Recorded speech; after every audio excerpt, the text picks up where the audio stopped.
আসসালামু আলাইকুম। Microsoft Excel ফুল কোর্সে সবাইকে স্বাগত জানাচ্ছি। আর আজকের ক্লাস নম্বর হচ্ছে 41 নম্বর ক্লাস। আজকের ক্লাসে আমরা শিখব আমরা কিভাবে লুকআপ অ্যান্ড রেফারেন্স আমরা কিভাবে ব্যবহার করব মাইক্রোসফট এক্সেলে। প্রথমেই হচ্ছে এখানে কলাম রেঞ্জ কীভাবে বের করতে হয় এবং র যে রেঞ্জগুলো আছে রস রেঞ্জ সেগুলো কীভাবে বের করতে হয়।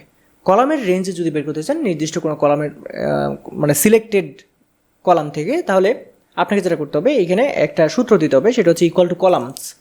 এই যে দেখতে পাচ্ছেন ইকুয়াল টু কলামস, জাস্ট এটা লিখবেন ইকুয়াল টু কলামস, তারপর ব্র্যাকেট শুরু করবেন, ফার্স্ট ব্র্যাকেট, তারপর আপনি দেখবেন যে কোন জায়গাটা আপনি দিতে চান। যেমন আমি এখান থেকে যদি সবটাকে এভাবে সিলেক্ট করে দিই, এভাবে সিলেক্ট করার পর যদি আমি ব্র্যাকেটটা ক্লোজ করে এখানে এন্টার দিই, তাহলে এইখানে কলাম কয়েকটা রয়েছে, যে 1টা 2টা 3টা 4টা 5টা 6টা, এই 6টা কলাম কিন্তু চলে আসছে। সো আমার সিলেক্টেড এরিয়ায় কলামগুলো এখানে চলে আসবে।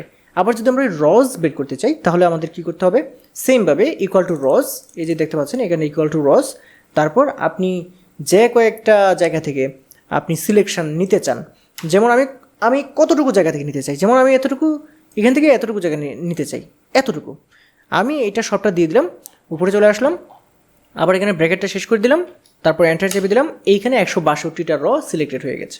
এইভাবে আমরা কলাম এবং র এর রেঞ্জগুলো বের করতে পারি। তারপর আমরা এখন বের করবো হচ্ছে, এখন আমরা দেখবো হচ্ছে এইচ লুকআপ এবং ভি লুকআপ। বন্ধুরা, এইচ লুকআপ হচ্ছে হরিজন্টাল লুকআপ এবং ভি লুকআপ হচ্ছে ভার্টিক্যাল লুকআপ। সো আমরা এগুলো পরবর্তীতে অনেক বিস্তারিত ক্লাস অবশ্যই দেখবো, অনেক বিগ ডেটা নিয়ে আমরা দেখবো, কিন্তু আজকে একদম বেসিকটা আপনাদেরকে দেখিয়ে দিচ্ছি। প্রথমে হচ্ছে এইচ লুকআপ জিনিসটা কি, এইচ লুকআপ দিয়ে আমরা কী করতে পারি আপনাদেরকে যখন আমি প্র্যাকটিক্যালি দেখাবো তখন আপনি বুঝতে পারবেন। প্রথমে আমি যেটা করছি এইখান থেকে আমি এগুলো মুছে দিচ্ছি। এখানে আমি একটা ডেটা শিট কিন্তু তৈরি করেছি, দেখতে পাচ্ছেন যে এখানে নেম আছে, এখানে কতগুলো সাবজেক্টের নাম আছে এবং সাবজেক্টে কত নাম্বার পেয়েছে সেটা আছে, এবং এখানে এই সাবজেক্টের এই 4টা মিলে কত টোটাল নাম্বার পেয়েছে সেটাও কিন্তু এখানে রয়েছে। এখন আমরা এইচ লুকআপ দেখব। এইচ লুকআপ দেখার জন্য আমি প্রথমে এখানে যেটা করছি একটা সূত্র ব্যবহার করেছি। সূত্রটা কি ব্যবহার করেছি দেখুন, সূত্রটা হচ্ছে যে প্রথমে হচ্ছে এই জায়গাটাতে নেমের জায়গাটাতে আমাকে প্রথমে আইডেন্টিফাই করাতে হয়েছে, সেটার জন্য আমাকে কি এইচ লুকআপের সূত্রটা কিন্তু এখানে আমরা এনেছি। কোনটা কীভাবে, প্রথমে ইকুয়াল টু এইচ লুকআপ দিয়েছি, তারপর হচ্ছে এইখানে দেখতে পাচ্ছেন যে এইখানে এই যে নামটা আছে, আমি কিন্তু এই নামের প্রথমে যে নামের মধ্যে এই নামগুলোকে আমি পরবর্তীতে আমি আনতে চাই, সেজন্য কিন্তু আমাকে কি সিলেক্ট করতে হচ্ছে A11 এই নেম, তারপর আমরা এখানে কমা দিয়েছি, এবং এটা প্রথমে লক্ষ্য করুন, এটা হচ্ছে লুকআপ ভ্যালু। লুকআপ ভ্যালু বলতে আমি কোন জিনিসটা লুকআপ করতে চাই সেই যে হেডিংটা আছে সেটাকে কিন্তু আমাকে অবশ্যই প্রথমেই এটাকে নিতে হবে, তারপর কমা দিয়ে আমি টেবিল এরি এই যে A4 থেকে F9, এখানে এই যে 4 থেকে F9, এই যে F9, তার মানে এই যে এইখানে যেটা আছে এটা হচ্ছে সমস্ত টেবিলটা, এটা হচ্ছে সমস্ত টেবিলটা। তারপর হতে আবার আমি এইখানে কমা দিয়েছি, দেওয়ার পরে আমি কি করেছি যে আমি প্রথমে কোনটা বের করতে চাই, আমি 4 নাম্বার বলতে এইখানে লক্ষ্য করুন, আমি কিন্তু এখান থেকে এই যে দেখতে পাচ্ছেন যে আমরা যেহেতু এইচ লুকআপ করছি হরিজন্টাল, সেক্ষেত্রে 1 2 3 এইভাবে কিন্তু আপনাকে গুনতে হবে, 1 2 3 4, মানে এখানে সুমন লেখা আছে, সেজন্য এই সুমনেরটা আমি যেহেতু করবো, তাহলে সুমনের তো 4, আমি যদি এখানে 2 দেই তাহলে কিন্তু সফিয়া আসবে, 3 দিলে সুজন আসবে, যেমন আমি এখানে 3 দিলাম, 3 দিচ্ছি, তাহলে এখন কিন্তু সুমন আসবে, তারপরে কমা দিচ্ছি, তারপর হচ্ছে এখানে ফলস অর ট্রু। এইখানে কি হয় জিনিসটা দেখুন, আপনি যদি একদম একজ্যাক্ট ম্যাচটা আনতে চান তাহলে ফলস দিতে হবে, আর অ্যাপ্রক্সিমেট যদি আপনি ম্যাচ আনতে চান তাহলে ট্রু দিতে হবে। আমি একজ্যাক্ট আনতে চাই, তাহলে আমি এখানে FAL ফলস দিচ্ছি এবং ব্র্যাকেটটা শেষ করে দিচ্ছি, এন্টার দিয়ে দিচ্ছি। দেখুন এখানে সুজন নামটা কিন্তু চলে আসছে, কারণ কি এইখানে যখন আমি এই যে টেবিলটাকে সিলেক্ট করেছিলাম, সিলেক্ট করার সময় আমার এখন এইখানে যে রগুলো আছে সেগুলো হচ্ছে 1 2 3 নাম্বারের সূচন।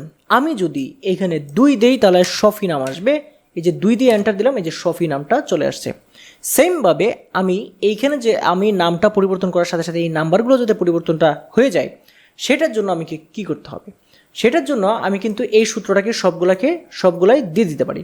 এই সূত্রটাকে জাস্ট ক্লিক করে এই যে দেখুন কীভাবে দিলাম, এই সূত্রটা এইখানে ক্লিক করে এখানে দিয়ে দিলাম, সবগুলো এখানে চলে আসলো এবং মুট সহ চলে আসলো। এখন যদি আপনি এখান থেকে এই শফি ছাড়া অন্যগুলো যদি আনতে চান, তাহলে আপনাকে দেখতে হবে যে সুজন হচ্ছে 3 নম্বরে আছে, 1 2 3, সুমন 4 নম্বরে, সোহেল 5 নম্বরে, সাদ্দাম 6 নম্বরে। সেক্ষেত্রে এই জায়গাটাতে ডাবল ক্লিক করে এই সূত্রের মধ্যে এই অংশটাতে আপনি 4 দিয়ে দিন, 4-এর যে আছে তারটা চলে আসবে। আবার যদি আপনি এখান থেকে আবার ডাবল ক্লিক করে এখান থেকে যদি আপনি 5 দিয়ে দেন, 5-এ যে আছে তারটা চলে আসবে। সেমভাবে কিন্তু আপনি এই ভ্যালুগুলো যদি পরিবর্তন করতে চান, তাহলে জাস্ট এইখান থেকে ক্লিক করে এইভাবে টান দিয়ে দিবেন একটা, তাহলে কিন্তু এই ভ্যালুগুলোও ওইভাবে পরিবর্তন হয়ে যাবে এবং মানে সেম আপনার যে ডেটাটা আপনি এইচ লুকআপের মাধ্যমে আপনি বের করতে চেয়েছিলেন সবটা কিন্তু বেরিয়ে যাবে। বন্ধুরা আসুন এখন দেখে নেওয়া যাক ভি লুকআপের মাধ্যমে আমরা কিভাবে ডেটা বের করতে পারি, বৃহৎ ডেটা থেকে আমরা কিভাবে বের করতে পারি। সো এখান থেকে প্রথমে আমি যেটা করব, এখান থেকে এইখানে সূত্রটা প্রয়োগ করব। এখানে আমি এগুলো মুছে দিচ্ছি। সো এখানে প্রথমে আমি যেটা করব, এখানে আমি কল করব ইকুয়াল টু ভি লুকআপ।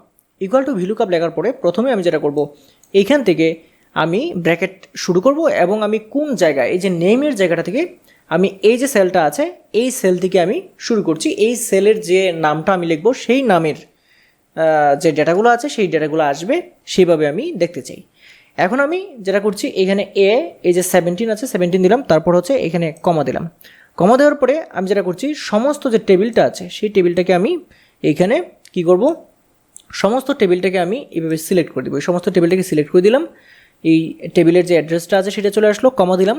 দেওয়ার পরে এখানে দেখতে পাচ্ছেন সুজন আছে, এইখানে আমি 2-এর পরিবর্তে আমি এখানে 3 দিয়ে দিচ্ছি এবং এইখানে যেটা আসে লাস্টে কমার পরে এইখানে যে অ্যাপ্রক্সিমেট ম্যাচ এবং এক্সাক্ট ম্যাচ, আমি এক্সাক্ট ম্যাচ চাই, সেজন্য FALSE ফলস দিয়ে দিচ্ছি এবং কমাটা শেষ করে এন্টার দিয়ে দিচ্ছি।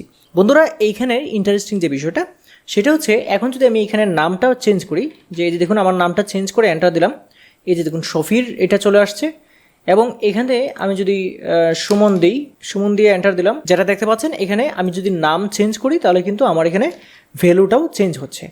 এবং এই যে সাদ্দাম লিখে দিলাম, এখানে সাদ্দামে 51 চলে আসছে।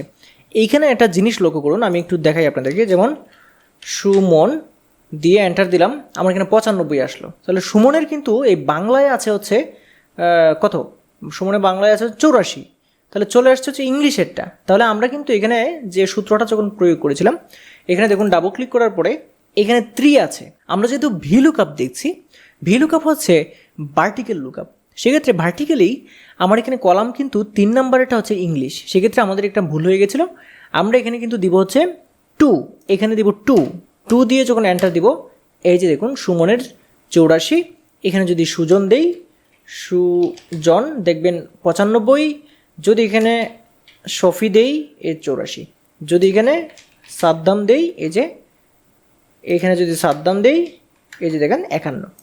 সো আশা করি ভি লুকআপ জিনিসটা কি মানে আপনারা বুঝতে পেরেছেন। এটা বিশাল ডেটা থেকে বিভিন্ন ক্রাইটেরিয়ার মাধ্যমে আমরা কিন্তু এই ভি লুকআপের সাহায্যে ডেটা খুব সহজেই মানে আমাদের সামনে নিয়ে আসতে পারি। বন্ধুরা আজকের এই ভিডিওটাতে আমি দেখানোর চেষ্টা করেছিলাম যে কীভাবে লুকআপ এবং রেফারেন্স কীভাবে ব্যবহার করতে হয় MS এক্সেলে। আশা করি আপনারা বুঝতে পেরেছেন। আসুন এখন দেখে নেওয়া যাক আমাদের 42 নম্বর ক্লাসে কী রয়েছে। 42 নম্বর ক্লাসে আমাদের রয়েছে যে how to use text function in Excel. Text function আপনি এক্সেলে কীভাবে ব্যবহার করবেন সেই জিনিসটা 42 নম্বর ক্লাসে আপনাদেরকে দেখাবো। আশা করছি এই 41 নম্বর ক্লাসটা আপনাদের ভালো লেগেছে। যদি ভিডিও ভালো লাগে অবশ্যই ভিডিওটা লাইক করে দেবেন এবং শেয়ার করে দেবেন। আর হ্যাঁ, আপনি যদি আমার চ্যানেলে নতুন হয়ে থাকেন তাহলে চ্যানেলটি সাবস্ক্রাইব করে রাখবেন। আজকে ভিডিও পর্যন্তই, আল্লাহ হাফেজ।